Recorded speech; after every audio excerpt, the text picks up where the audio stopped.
기타 제광법에서 기타 제광법이 2차 정면법입니다. 그래서 첫 번째 이제 기타 제광법. 먼저 고주파 유도로인데요. 고주파 유도로에서 가장 많이 사용하는 것이 AGX 노드롭식이라는 게 있습니다. 이거 같은 경우는 철심이 없는 고주파 유도로입니다. 그래서 무철심 고주파 유도로라고 하거든요. 철심 없는 상태에서 지금 뭐냐면요, 요 뒤에 가면 아마 있을 텐데요. 이제 그때 한번 설명드리고, 그래서 이제 고주파 전류를 통하면은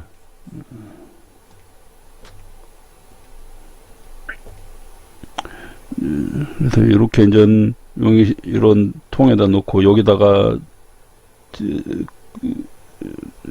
전류가 흐르게 하고, 그래서 이제 철심이 없다는 겁니다. 철심 전 가운데 철심이 없이 그냥 이렇게 양쪽에서 전류를 통하게 하고, 통하게 하는 상태에서 여기다가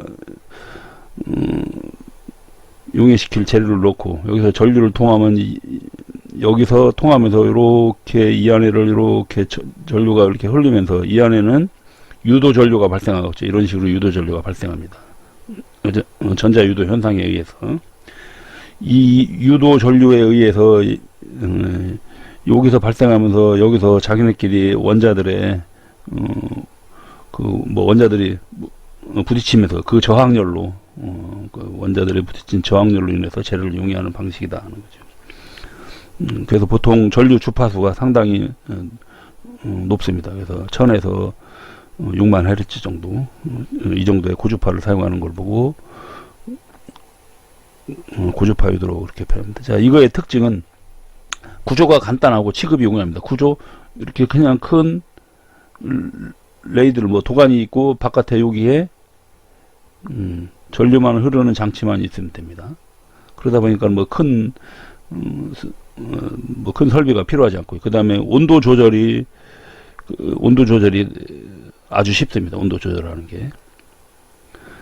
즉 온도 조절은 여기에 흐르는 고주파 전류를 여기에 흘리는 그 고주파 전류만 조절하면 되거든요. 그 대신 얘는 전 고주파 전원이 또 필요하죠. 고주파를 만들기 위한 고주파 전력 설비가, 이제 문제는 이겁니다. 요 설비가 고가라는 거. 그리고 그 단점 중에 하나가 또 그다지 고열을 발생할 수가 없습니다. 그다지 많은 고열을 발생할 수 없기 때문에 슬랙에 의한 정렬은 별로 할 수가 없다. 그래서 주로 이제 사용하는 것이 제용해.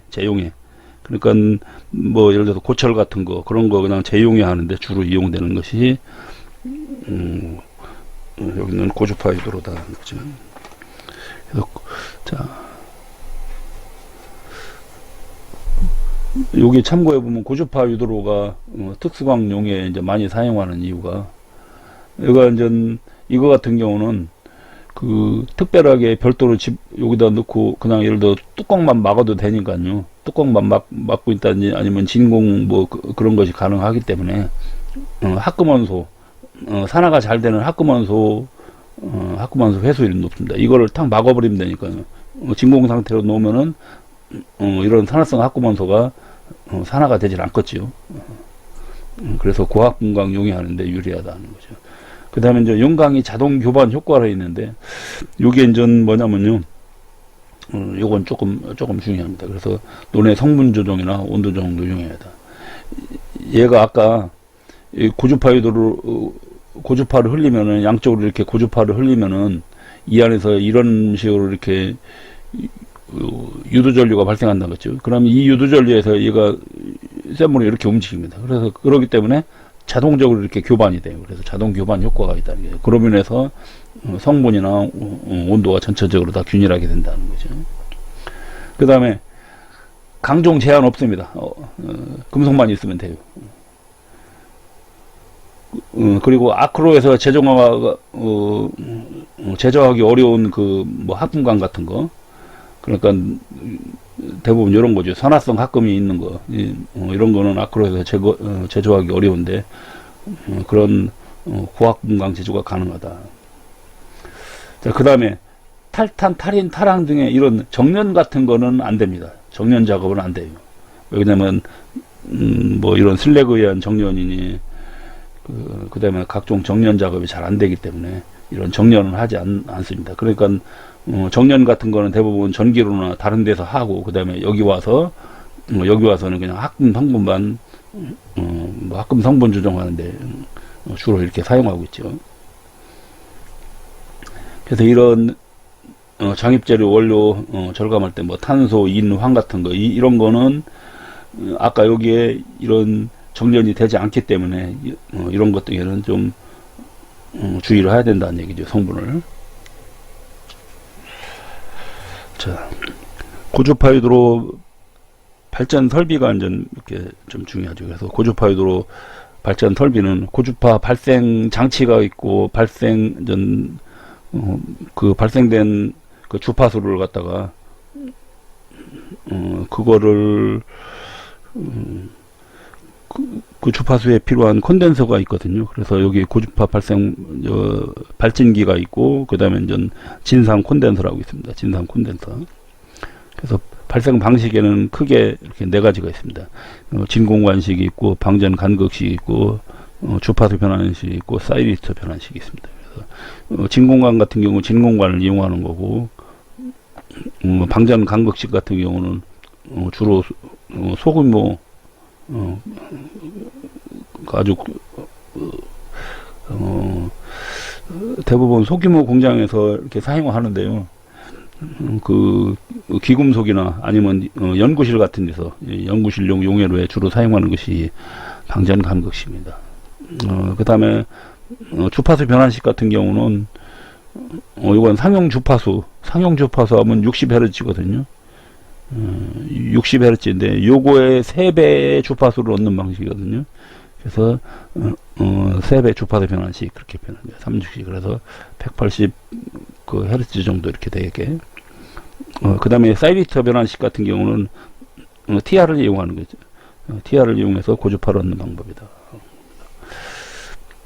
그 다음에 이제 진상 콘덴서가 있는데요. 진상 콘덴서 같은 경우는 이게 유도 저항 같은 경우가 주파수가 커지면 주파수가 이제 고주파가 되면 요 유도장이 커지거든요. 그래서 그러다 보면 효율이 떨어집니다. 그래서 그런 효율을 개선하기 위해서 필요한 것이 이제 진상 콘덴서다. 그래서 요 진상 콘덴서와 요 고주파 발생 방식 정도만 알아두십니다. 앞에서 대충 얘기했던 건데요. 고주파 유도로 여기 특징이 있습니다. 고주파 유도로 특징이 있는데요. 보시면은 뭐 조업비가 저렴하고 예정 성분을 쉽게 용이할 수 있다. 그러니까 성분 조정이 용이하다는 거죠. 그래서 성분 조절 용이, 그 다음에 고학군강 제조에 사용, 그 다음에 제강 공장, 주물 공장, 기타 특수강 공장 등에도 많이 사용할 수 있다. 뭐 그런 특징이 있다는 거죠. 자, 이거 노체 설비 보면 이쪽에 왼쪽에 그림에 보면 요 그림이 있죠. 이렇게 용융물을 넣고 여기에 이렇게 이런 뭐 레이들이 있으면, 레이들 또는 도가니가 있으면 여기에 용융물을 용이할 걸 넣고 그 다음에 여기에 코일이 있으면서 여기로 전류가 흘러가는 거죠. 그래서 구조가 상당히 간단합니다.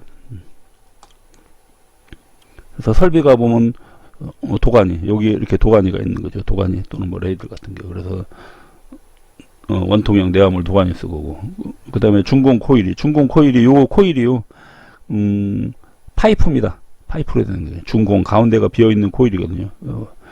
그래서 파이프형 코일이 이렇게 감겨 있다는 거죠. 그래서 이 코일에 고주파 전류를 흘려보내는 거죠.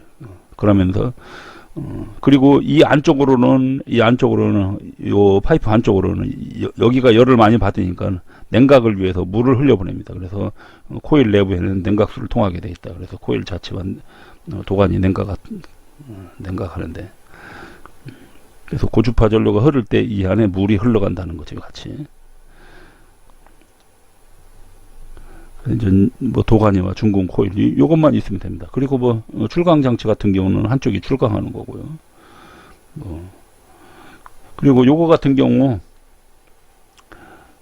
뭐 전원 설비 하나 갖고 노체를 2개 이상 설치가 가능하다는 거죠. 그러니까 고주파 전류 발생 장치가 있다 그러면 거기서 이런 로로 이거 하나 또 다른 로로 또 보낼 수도 있다는 얘기죠. 그 다음에 여기에 있는 도가니가 예를 들어서 뭐 손상을 많이 입었다 그러면 요 도가니만 빼내서 다시 바꾸기만 하면 됩니다. 도가니만. 그래서 이제 그 얘기가 있죠. 도가니는 라인이나 벽돌이 손상 또는 마멸됐다 그러면 여기 있는 라이닝만 다시 하면 됩니다. 그때 인전 여기에 사용하는 도가니 내화물은 뭐 SiO2개가 있을 수 있고 그 다음에 MgO2개가 있을 수 있고 그렇습니다. 요거 같은 경우는 전 중성 알루미늄이죠. 그래서 산성 같은 경우는 전 내화도는 좀 낮아요. 내화도가 낮아갖고 용광 온도를 1650 이상으로는 올릴 수가 없다는 거죠. 그 다음에 염기성 같은 경우는 요 MgO가 주성분이니까요. 이거는 전 뭐 비교적 내화도가 상당히 높아요. 왜 그러냐면 마그네시아가 용이 좀 높기 때문에.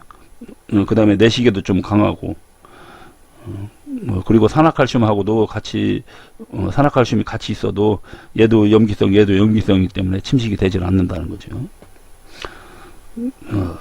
자, 그 다음에 세 번째 Al2.3 같은 경우는 내화도가 상당히 크죠. 내화도가 상당히 크고 팽창률도 좀 작은데요. 단지 이제 조금 문제가 얘가 중성 내지는 약산성으로 쓰이거든요. 그렇기 때문에 CaO하고 약한 반응이 일어납니다. 그래서 보면 산화칼슘에 대한 저항성이 작다고 되어 있죠. 그래서 많이 사용하지는 않는다는 겁니다. 그래서 주로 전 MgO 이런 걸 많이 이렇게 사용합니다.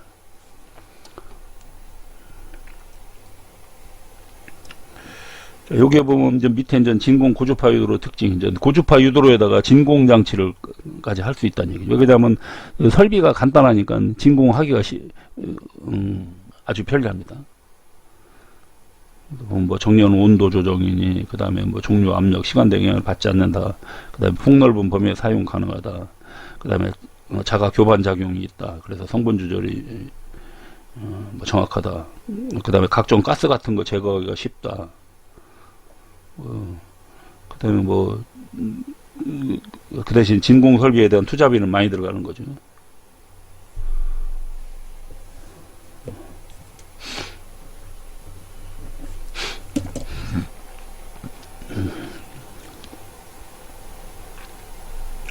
자, 그 다음에 전 고주파 조호법. 고주파 조호법은 고주파 유도로는 교반 운동이 된다겠죠. 교반 운동이 교반이 자동 교반이 되기 때문에 성분이나 온도를 균일하게 할 수 있다. 그래서 이제 탈산은 촉진됩니다. 그래서 탈산, 즉 탈산 촉진 및 그 다음에 합금원소 첨가하는 데는 아주 도움이 된다는 거죠. 그리고 예를 들어서 텅스텐이나 몰리브덴 같이 이렇게 조금 무거운 원소 집어넣을 때도 용해가 가능하다는 거죠. 왜 그러냐면 전 여기서 교반이 되기 때문에.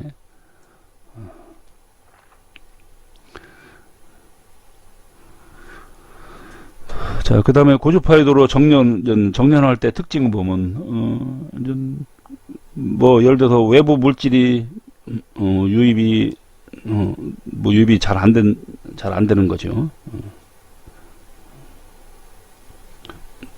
그리고 성분원소의 함유량이 변동되지 않도록 해야 되고, 그 다음에 탈환 같은 거, 이거, 탈산이 아니라 탈탄입니다. 탈탄. 탈산은 되는데, 탈탄이 잘 안 돼요. 탈탄. 그래서 일반적으로 탈산이 아니라, 탈탄, 탈인, 탈환 같은 거는 잘 안 된다는 거죠. 탈산은 좀 진행됩니다. 그래서 이제 CPS 등 이런 것들은 규격보다 높지 않아야 된다는 거죠. 이것이 이제 하기 어려운 이유가 뭐냐면 저는 온도가 낮기 때문에 그런 거죠. 온도가 그다지 높지 않기 때문에. 그리고 유동성이 나쁘다는 거죠. 그래서 물론 전 형석 등을 사용해서 유동성을 향상시킬 것도 있는데 뭐 그래도 아무래도 전기료 같은 것보다는 좀 못합니다. 그래서 이제 조업 순서가 이런 식으로 이렇게 나와 있거든요. 한번 보시고 여기에 기타 이제 뭐 참고사항으로 합금의 회수율이, 그래서 합금 회수율 한번 볼까요? 아크 전기료보다 회수율이 상당히 높다 그랬죠. 그래서 예를 들어서 니켈, 코발트, 모리브덴 같은 경우는 거의 회수율이 100% 수준이고, 이런 것 등도 거의 100% 회수 가능하다는 거죠. 그렇기 때문에 이제 저 고압금강 만들 때 아주 편하다는 얘기입니다. 자, 요거 같은 경우는 전 교반 운동의 원리거든요. 이렇게 이제 여기로 코일 내로 이제 전류가 흘러가면 이 안에서 이제 여기서 2차 유도 전류가 발생하는 거죠. 2차 유도 연료에 의해서. 그래서 코일에 자속이 생기면 이 안에서 역방향의 전류가 흐르는 거죠. 역방향의 전류가 흘리면서 이 전류 때문에 이제 이렇게 교반이 일어나는 겁니다. 그래서 그걸 이제 설명한 거예요. 그 다음에 두 번째 평로법. 평로는 전로나 그거 나오기 전에 그 전부터 거의 옛날부터 사용하던 형태라고 보면 될 수 있는데요. 그래서 이제 추결실을 별도로 갖고 있는 로입니다. 그래서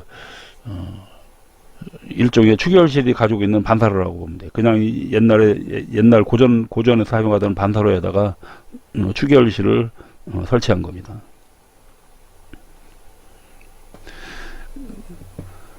자, 그리고 이거는 정년할 때 불순물 같은 경우는 산화성 슬래그를 만들어 갖고 이렇게 불순물을 제거하고요. 그리고 용해하는데 원료를 고철을 사용하든 선철을 사용하든 원료에 제약이 없습니다. 그래서 사용 원료 융통성이 넓다. 그리고 불순물 제거도 잘 되고, 그 다음에 강보면 각종 강종 만드는데도 편하다는 거죠.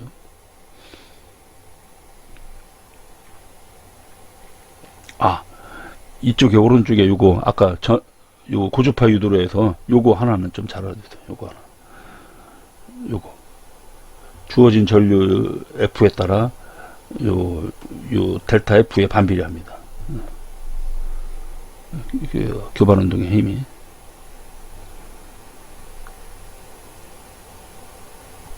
그리고 이제 투입 전력이 세지면 좀 커지고, 그런데 이제 요거에 따라서 주파수에 반비례한다는 거고.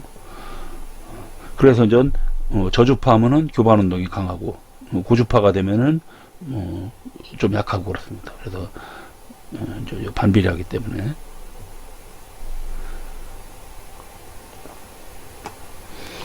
자, 다시 와서 이제 평로는 종류가 노바닥에 내화물 재질에 따라서 산성로가 있고 염기성로가 있습니다. 그래서 산성로 같은 경우는 산성 내화물로 한 거고, 그 다음에 염기성로 같은 경우는 염기성 내화물로 내장한 거다라는 거죠. 그 다음에 노체 구동 방식에 따라서 고정식과 경주식이 있다는 거죠. 자, 평로의 구조 및 설부는, 평로 같은 경우는 맨 위에 이제는 용해실이 있고 분출구가 있거든요. 그 다음에 이제 뒤로 가면 이제 하부에 강제실, 추결실 이렇게 됩니다. 그래서 평로 같은 경우는 일반적으로 그냥 일반 반사로 여기서 예를 들어서 그냥 한쪽에서 이렇게 열을 공급합니다. 뭐 중유나 그런 걸 쓰는 거죠. 중유나 가스 같은 걸 써서 여기서 이제 불을 붙여서, 그러면 이 안에 여기에 뚜껑이기 때문에 여기서 이제 이 안에 열이 이제 충분히 올라오죠. 그런 건데, 이때 이제 밑에 이제 여기에 이 에너지를 이용하기 위해서 밑에다가 추결실을 설치해 놓은 거죠. 그래서 이제 밑에 이제 강제실, 추결실 이런 것 등이 있다는 거죠. 그리고 노예 용량은 1회 조업당 생산 톤수입니다. 그러니까 1회당 얼마만큼 생산하는가. 그 다음에 사용 주원료는 어떤 거고 다 사용이 가능하다고 했습니다. 선철도 가능하고 고철도 가능하고. 그 다음에 연료 같은 경우는 석탄가스 또는 발생육가스, 중유, 벙커시 유동. 그래서 연료도 다양하게 사용할 수가 있는 거죠. 그래서 조업의 순서는 장입하고 용해하고 그 다음에 정년하고 그 다음에 마무리하고 출강하는 거. 대부분 다른 쪽하고 비슷합니다.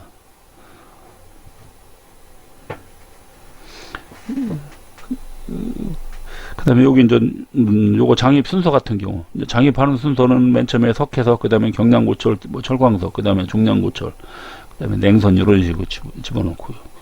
그 다음에 어느 정도 용해가 되면 다시 이제 후장입을 하는 거죠. 그리고 나서 정년을 하는데, 정년을 할 때 이제 철광석을 집어넣고 또는 산소를 지입한다든지 그렇게 해서 이제 정년을 하는 거죠. 그러면서 정년을 하면서 슬래그가 필요하니까 슬래그 조절하고 그런 걸 하는 거죠. 그러면서 다 끝나고 나면 성분 검사나 온도 검사를 하는 겁니다. 이렇게 산소를 불어넣으면, 여기에 왼쪽에 보면 산소 불어넣기, 산소를 불어넣으면 예를 들어서 이렇게 산소가 탄소하고 반응하면서 이렇게 CO2가 되면서 발열 반응이 되는 거죠.